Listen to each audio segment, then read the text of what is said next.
Hi guys, it's me Romeo and we'll be going inside this building right here. Let's get into it.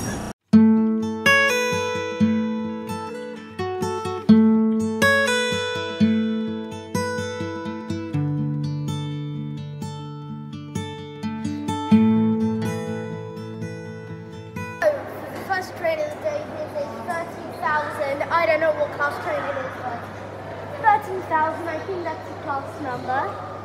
Not class number, like I think it was like class 13 and then it was like 001. And if you can see in the background, there's Oscar. And channel in the description, same as yesterday, because we're in York together having a holiday. And yeah, this is the first train of the day, and we'll be able to see that one next, which is the Gladstone. I'm really glad to see it. It looks a bit like, do you get it? I'm really glad to see the Gladstone. It looks like it's I hope you get it. Did I just say it looks like it's explosive? Oh yeah, it looks like something the Queen made or something. It has a crown. Anyways, on to the next train. Oh! It looks very nice. It's definitely a sleeper train. It's definitely a sleeper train I can get on board with. Ooh! That is amazing. Ooh! A blue Pullman. The interior, very modern. The interior is very modern, don't you think? Yeah. You think it's very modern, yeah. The blue Pullman. And I think we're allowed to go inside, are we? No, it's closed. Sad Ferris ramp. But still, the interior, my God, very good for the 80s. And then there's a class 87. There's a class 87 here. A real life one, not fake. A real life class 87. I've never seen one of these. They used to be on Great Western Railway. That is cool, but very dark. Very cool to see the 87 and the blue Pullman. This is the LSWR, and I'll see the train as you can actually see the wheels. Oh yeah, you can see the wheels if you look carefully down there. You can, it's right there. You can see it. And it says LSWR instead of SWR because it's London South Western Railway. That's what it used to be called. I've known that for a long time, but completely forgot about it until now. I have a little surprise for you if you come.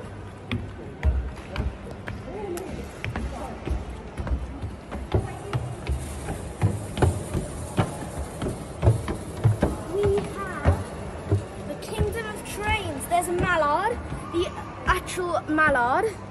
Then there's a 37, I think it is. There's also a Eurostar over there, which we'll see in more detail after.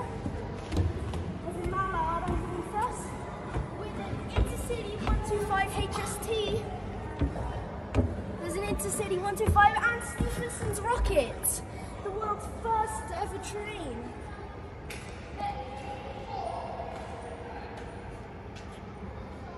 The world's first ever train right there. Whoa!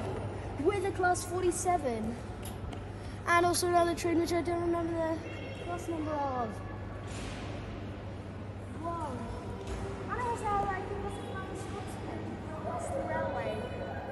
I don't know if that's a Flying Scotsman, but I know it's Great Western Railway right here. Since it says Great Western. That's so cool, and you can actually walk underneath the train. That's so cool. If we come down here,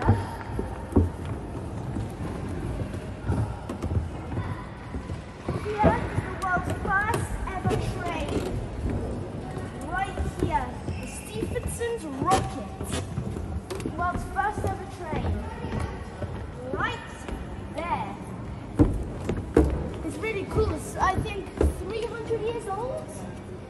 I don't know, it's about 300 years old. It says right here, Royal Mail Carriage. What has been since 1830. That is nearly 200 years ago. That was when the first ever train was made. And that's it right there. Powered by pumping. Think. That was amazing. So cool, especially with an intercity. And next we'll be able to see the Eurostar and Shinkansen and the Mallard Simulator. Let's get into it. We're in the Mallard experience or simulator, I don't know what to call it. We're going to be rattling. This is a full...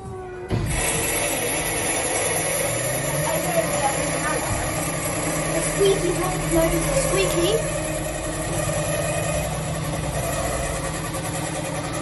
This is starting to get a bit surreal, if you know what I mean. Very cool. I tried to get in. Oh, jeez. Safety announcement. This is a dynamic simulation ride. We saw him. Who? In person? No, it's like active shots. It's in my YouTube video. I didn't know it was the same. Mallard. Wow. Now, can you take my iPad? Hold it and wait. Whoa. Are we moving? Yeah. There we are. Look at that. Beautiful.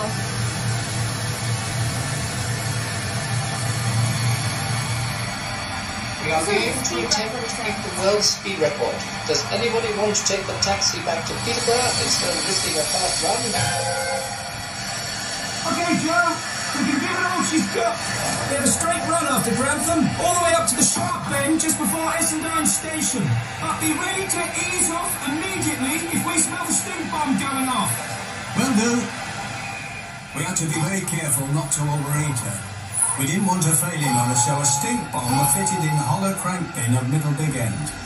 This were a glass vial, filled with aniseed oil. If the heat shattered it, we'd smell it, and know something were wrong.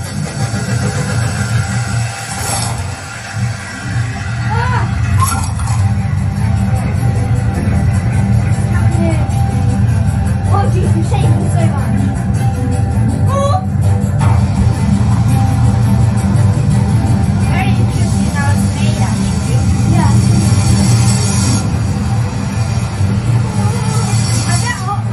I bet probably lazy or watching it so intensely.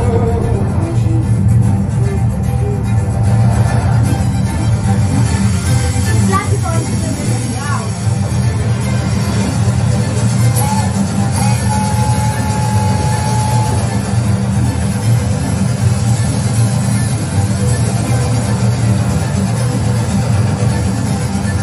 Wow.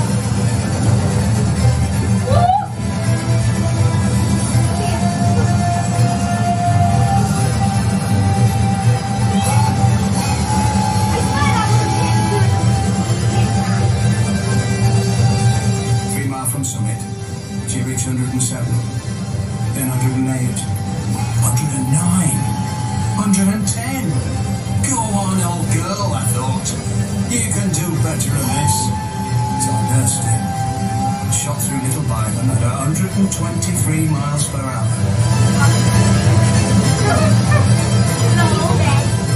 And in the next 1.25 miles, the needle crept up further.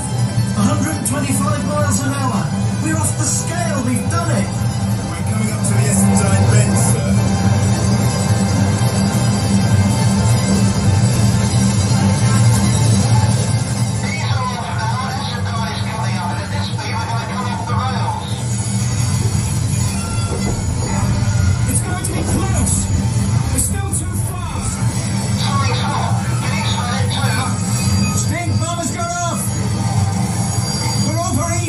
And we need to ease off, or she'll shake herself apart.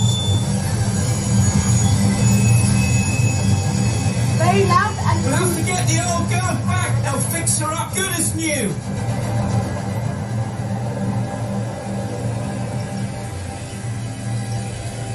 there's the station. The history books will remember us for breaking record, and Mallard for being fastest steam locomotive in the world.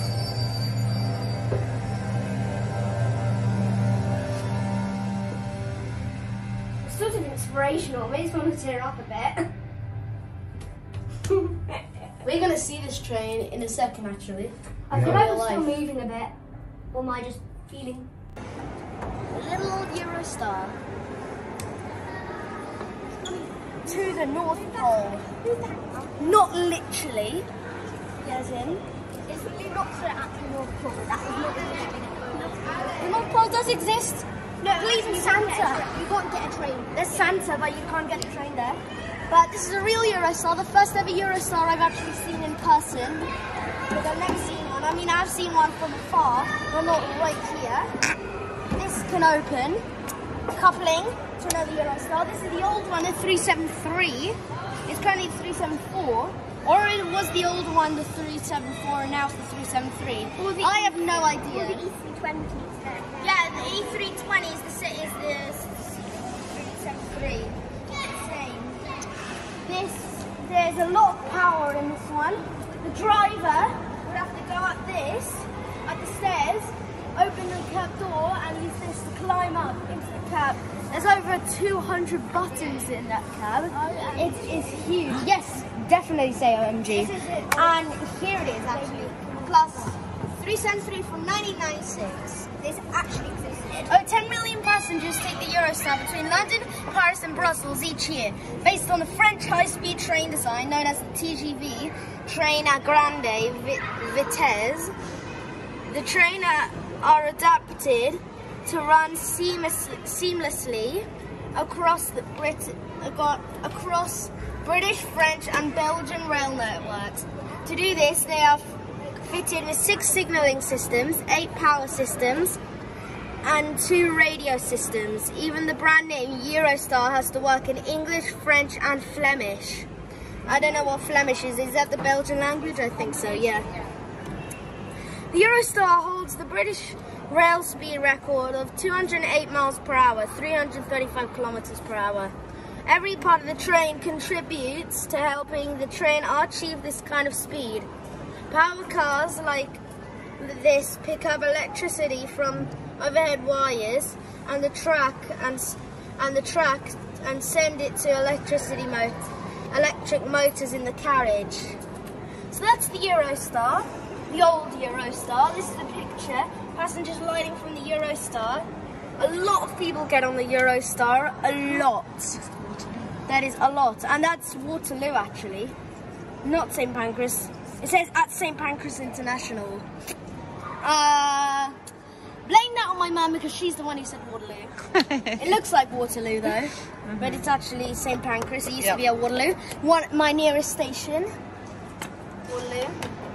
I could have taken the Eurostar every day. I could have taken the Eurostar every day. I could have gone on holiday. Oh well. RIP Eurostar at Waterloo, and off to the Intercity 125 HST and the Shinkansen next.